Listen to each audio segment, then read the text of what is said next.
about respecting each other is so very, very important in our society. And in the recent election campaign, whilst many of the arguments and the debate were about economic issues, to me, what was actually equally important was the sense of social justice and the kind of society we are in the long run. I represent a constituency, Islington North, which is around Finsbury Park and the area surrounding there, and I'm very proud to represent that area. And like Ilford, it is a very diverse community. There are probably 70 different languages spoken in my constituency. And there are people who follow all faiths.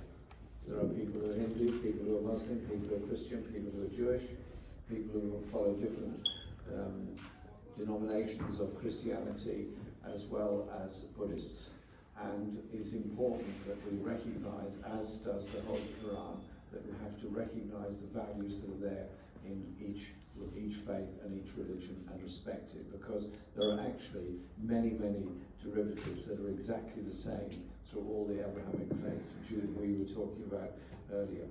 And so it is important that we as communities come together, because there is a move across Europe by the far right, by neo-Nazi and fascist forces that will seek to divide communities, that will seek to invite communities that are going through problems on housing, problems on healthcare, problems on education, to blame a minority for it, to blame a migrant worker, to blame somebody of a different faith, to blame somebody who comes from the Caribbean or comes from South Asia or comes from the Middle East for the cause of those problems. The cause of those problems is an unjust society that doesn't invest the money it should in education, health and housing, and doesn't grant people in work the decency of a fair and decent wage and a secure job that goes with it. So those issues are actually used to divide and exploit us. And so we today have to think very carefully and very profoundly about this.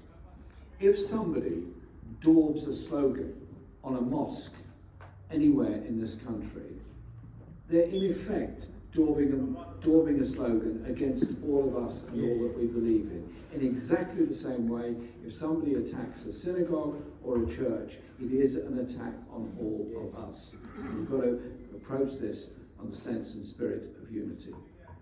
So I'm appalled at the rise of hatred around the world. I'm appalled at the rise of Islamophobia around the world.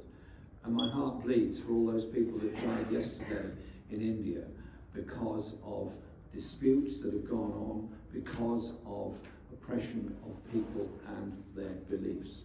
Any society has to recognize that the strength is in the multiplicity of faiths and in the respect of those faiths. That is the way we want to live our lives, and that surely is the way we have to go forward together.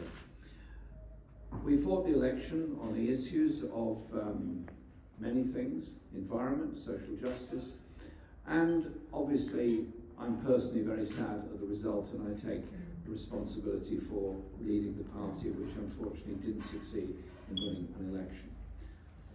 But political power, political influence, does not come only from the holding of elected positions. An influence in community is a power in a community. You, as an Islamic centre, have a huge power and influence in your community, because you bring the community together, you give self-respect to that community, you're able to influence young people in the way that they think, the way that they act, and what they do. The same applies to many other communities. And so I will personally commit, as I've done all my life, my work on human rights, on social justice, on protecting our natural world and our environment, and creating a society that's fit for the next generation.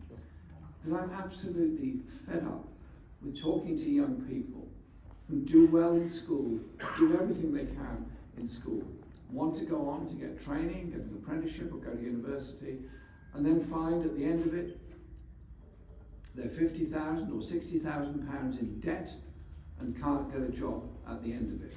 And they feel the anger and frustration that they've given their all, and unfortunately it wasn't enough for them to be able to secure some place of decency in our society. And so the work that Sam and I do is about raising that voice for social justice in Parliament, and that is what we'll do.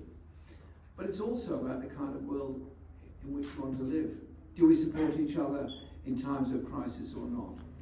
I've never forgotten going to a small town called Cockermouth in Cumbria in 2015. The town had been devastated by floods. It's a small town, it has very limited diversity within it. Most of the population are white English people. Their homes have been flooded, the place had been devastated. And who was first on the scene with food? A Muslim kitchen that came from Manchester to feed the people there, and they stayed as long as was necessary to support that town. Who was there after the Grenfell fire? It was different faith communities supporting people. So that is an example of how we can achieve things.